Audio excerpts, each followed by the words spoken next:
കണ്ണൂരിൽ P Indira corporation മേയറാകുമെന്ന് നേരത്തെ തന്നെ UDF-ൽ ധാരണയായതാണ്. തീരുമാനവും പ്രഖ്യാപനവും ഒക്കെ വന്നതാണ്. ഇനി അവിടെ തെരഞ്ഞെടുപ്പ് പൂർത്തിയാകേണ്ടതേ ഉള്ളൂ. ബിജീഷ് ഗോവിന്ദനുണ്ട്. ബിജീഷ്, തെരഞ്ഞെടുപ്പ് പൂർത്തിയാകാൻ എത്ര സമയം കൂടി ഇനി വേണം? എപ്പോഴത്തേക്ക് സത്യപ്രതിജ്ഞ ഉണ്ടാകും? വിശദാംശങ്ങൾ. സൈഫുദ്ദീൻ, ഇപ്പോൾ 10:30 തന്നെ കണ്ണൂർ കോർപ്പറേഷന്റെ തെരഞ്ഞെടുപ്പ് ആരംഭിച്ചിരുന്നു. ഇപ്പോൾ 33 അംഗങ്ങൾ വോട്ട് ചെയ്തു എന്നുള്ളതാണ് നമുക്ക് ലഭ്യമായിരിക്കുന്ന.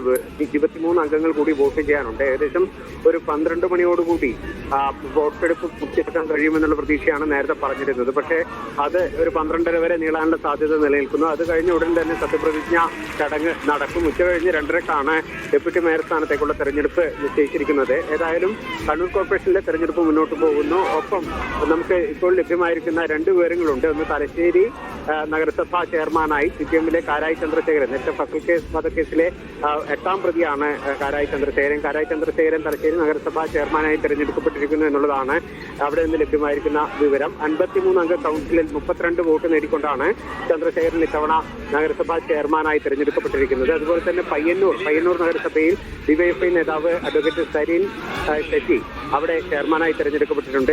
സരിന് 44 പേരുള്ള കൗൺസിൽ 35 അംഗങ്ങളുടെ വോട്ടാണ് ലഭിച്ചിരിക്കുന്നത്. ഇതിനകത്ത് CPM വിമതനായിട്ടുള്ള C വൈശാഖ്, കാരയിലെ പഴയ ബ്രാഞ്ച് സെക്രട്ടറിയാണ്. C വൈശാഖ് വോട്ട് ചെയ്യാൻ എത്തിയെങ്കിലും വോട്ട് ചെയ്യുന്നില്ല എന്നുള്ളത് അറിയിച്ചുകൊണ്ട്, ഭരണാധികാരിയെ അറിയിച്ചുകൊണ്ട് വോട്ടെടുപ്പിൽ നിന്ന് മാറി നിൽക്കുകയാണ് ചെയ്തത്. സരിൻ അപ്പോൾ 35 വോട്ട് നേടിക്കൊണ്ടാണ് പയ്യന്നൂർ നഗരസഭയുടെ പുതിയ ചെയർമാനായി തെരഞ്ഞെടുക്കപ്പെട്ടിരിക്കുന്നത്. മറ്റു നഗരസഭകളിലെ ചെയർമാൻ സ്ഥാനത്തേക്കുള്ള തെരഞ്ഞെടുപ്പുകൾ പുരോഗമിക്കുന്നു എന്നുള്ളതാണ് ലഭ്യമായിരിക്കുന്ന റിപ്പോർട്ട്. ശരി ബിജീഷ്, അതാണ് കണ്ണൂരിലെ ചിത്രം. നേരെ കൊല്ലത്തേക്ക് പോകാം.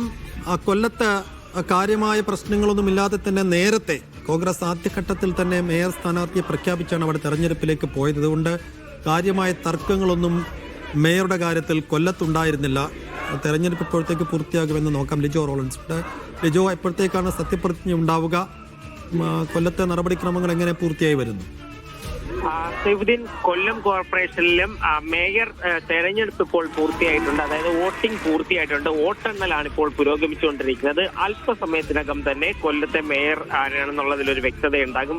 അതിൽ വ്യക്തത എന്നല്ല, അതിൽ എത്ര വോട്ടാണ് AK ഹഫീസിന് ലഭിച്ചത് എന്നുള്ളൊരു കാര്യമാണ് അറിയേണ്ടിയിരിക്കുന്നത്. എന്തായാലും SDP-യുടെ പിന്തുണ ഉൾപ്പെടെ ഉറപ്പാക്കിയതിനെ തുടർന്ന് 28 അംഗങ്ങളുടെ പിന്തുണ AK ഹഫീസിന് ലഭിക്കുമെന്നുള്ളൊരു കാര്യം ഉറപ്പാണ്. ഈ നടപടിക്രമങ്ങൾ അല്പം വൈകിയാണ് തുടങ്ങിയത്. അതുകൊണ്ടാണ് ഇത്തരത്തിൽ ഈ സമയം കൂടുതൽ എടുക്കുന്നത്. LDF-നും NDA-ക്കുമല്ല 3 മുന്നണികൾക്കും മേയർ സ്ഥാനാർത്ഥികൾ ഉണ്ടായിരുന്നു. ശേഷം 2:30-ക്ക് നടക്കുന്ന ഡെപ്യൂട്ടി മേയർ തെരഞ്ഞെടുപ്പിലും 3 പേരും സ്ഥാനാർത്ഥികളെ നിർത്തുന്നുണ്ട്. അങ്ങനെ വരികയാണെന്നുണ്ടെങ്കിൽ ഒരു അംഗബലം എന്ന് പറയുന്നത് UDF-ന് 28-ഉം LDF-ന് 16-ഉം NDA-ക്ക് 12. ഇങ്ങനെ ആയിരിക്കും ഒരുപക്ഷെ ഈ സ്ഥാനാർത്ഥികൾക്ക് ലഭിക്കുന്ന വോട്ട് നില. ശരി, കൊല്ലത്തെ AK ഹഫീസ് നഗരസഭയുടെ കോർപ്പറേഷന്റെ പുതിയ മേയറാകും. ചരിത്ര വിജയമാണ് അവിടെ UDF സ്വന്തമാക്കിയിരുന്നത്. പതിറ്റാണ്ടുകളായി LDF കൈയടക്കി വച്ചിരുന്ന കോട്ട പൊളിച്ചാണ് അവിടെ UDF ഇത്തവണ ഭരണം പിടിച്ചത്.